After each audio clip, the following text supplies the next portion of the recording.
Argop TV presenta.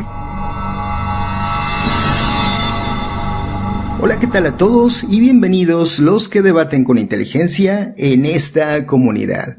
A lo largo del tiempo, en debates, charlas y demás, me he encontrado con patrones que se repiten entre quienes creen en Dios. Sin embargo, para ser más justos, me refiero en específico a los que creen en un Dios que depende de la descripción del Antiguo Testamento. Obviamente, a los tres grandes pilares que sostienen este mito, a los miembros de las religiones que conocemos como abrámicas. Cristianos, que abarcan todas las religiones que creen en lo dicho en los textos del Nuevo Testamento. Judíos, que siguen de forma más tradicional los textos originales. Y a los musulmanes, que pretenden ser la continuación de ambos sistemas. En todos estos casos, si pidiéramos una opinión del por qué creen, obtendríamos por respuesta indirecta algunas de las siguientes: creer por miedo, creer por ignorancia, creer por tradición, creer por si acaso, creer para justificar prejuicios personales, creer por odio, creer por autoengaño o creer para obtener poder sobre el resto. Sin embargo, todas estas respuestas van de la mano unas de otras. En la escala más baja de la fe pongo a quienes creen por miedo. ¿Miedo a qué? Al infierno, a pecar, a no saber ser mejores personas, miedo a Dios. Si Dios existe y es perfecto, ¿por qué debería importarle tanto quién cree en Él y quién no? ¿A quién le importa quién cree en nosotros? ¿Es tan importante que alguien crea en mí, por ejemplo? Eso es algo narcisista, ¿no? Fuera de que la credibilidad es algo que deba ganarse para ser de fiar, que alguien crea o no crea en cada uno debería estar de más. Porque algo tan fácil de entender debería ser importante para un ser omnipotente, omnisciente y perfecto. ¿O también es prepotente? ¿O por qué temerle a Dios?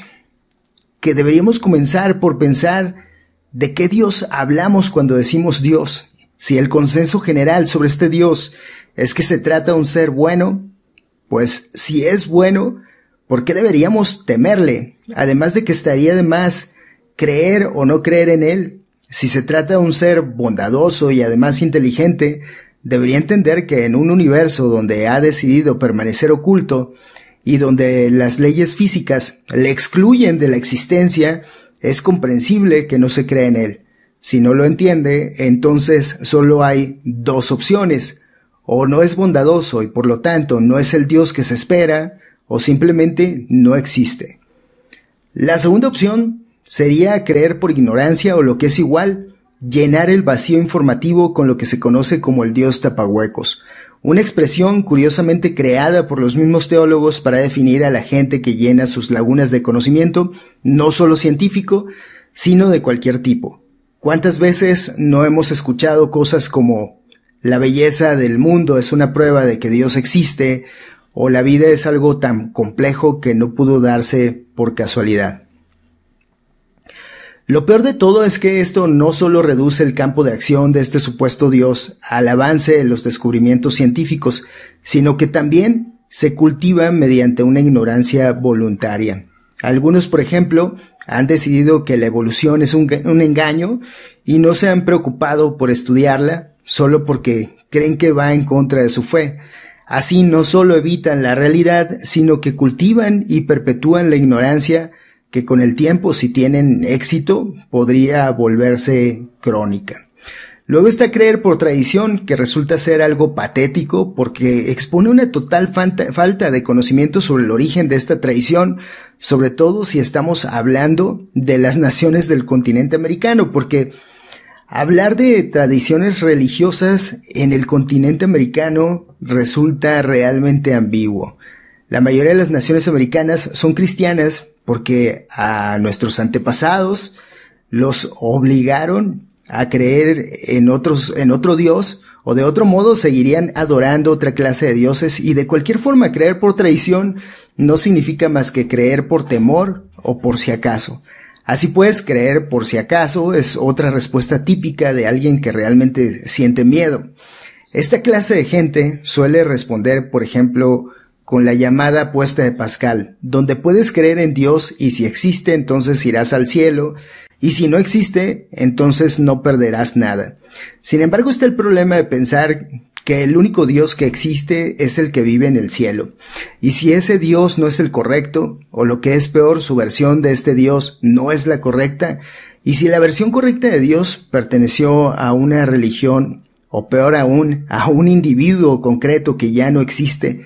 Existen tan solo a la fecha más de 4,000 religiones y en cada religión diferentes ideas de lo que es Dios. Eso de forma optimista significaría que si Dios existe y corresponde a una religión que continúa viva, tendrías una posibilidad de 0,00025 de acertar. Y si por azares del destino ese Dios corresponde al país de un continente que nunca visitarás, nunca podrás salvarte. Para hacer viable la apuesta de Pascal, si es que acaso optas por ella, te recomendaría que hicieras igual que el inmortal del cuento de Borges y viajaras por toda tu vida por todo el mundo, bautizándote en cada religión que se cruce en tu camino.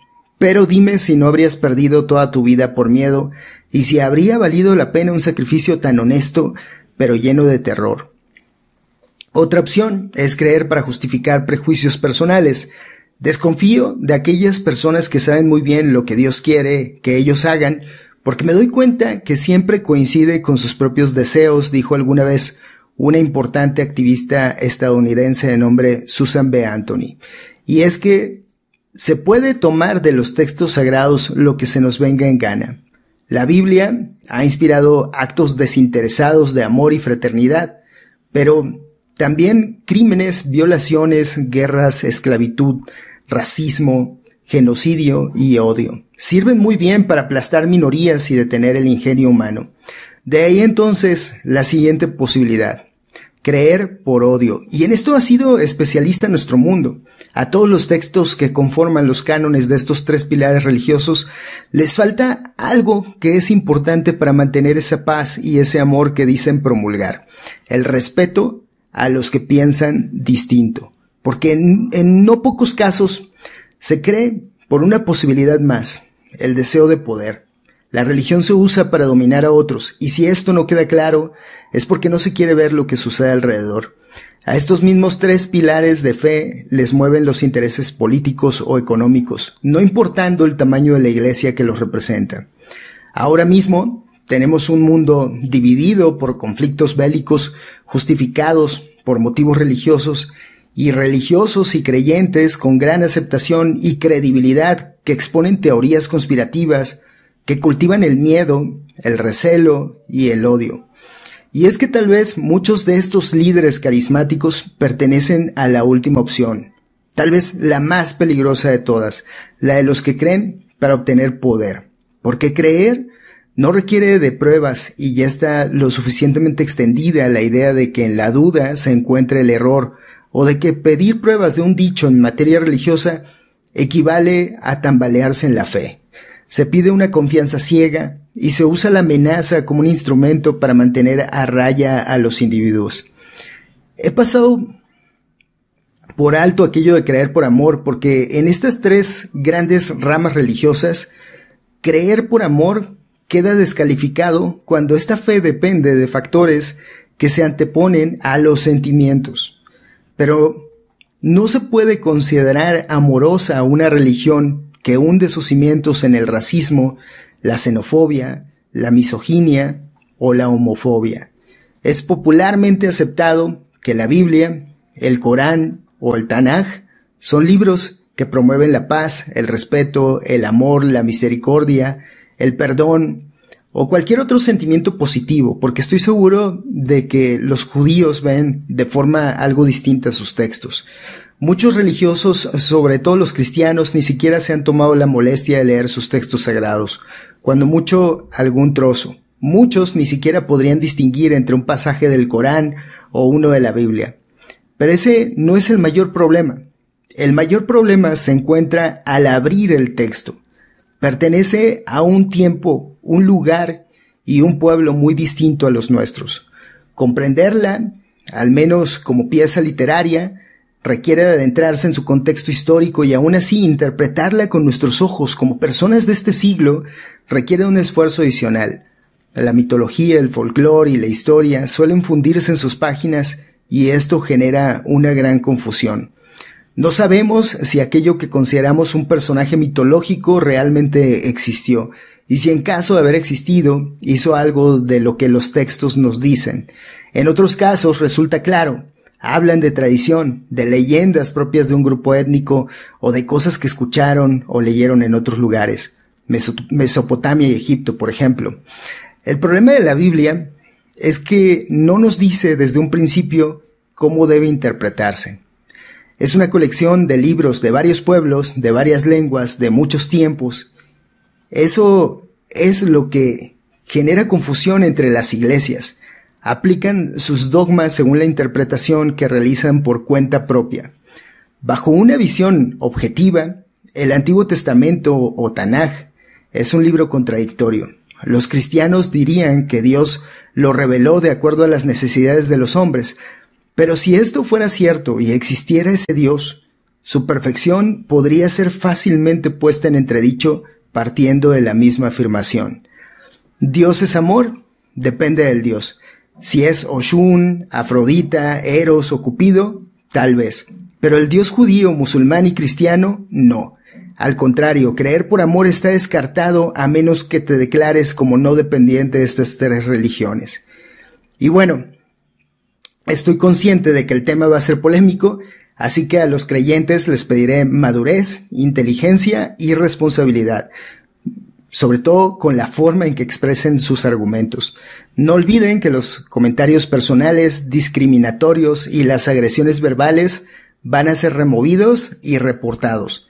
Tenemos capacidad suficiente, o deberíamos tenerla todos los que pasamos por este canal, para razonar y expresar nuestras posturas, y no hace nada bien recurrir a las agresiones personales y no argumentar. Al contrario, pone en evidencia la falta de argumentos. Espero que el video les haya gustado. Si es así, recuerden suscribirse, dejar un comentario y una manita arriba. Nos vemos en el próximo video y mientras tanto sean felices y tengan siempre presente que saber nos hace libres, aunque perjudique severamente la ignorancia.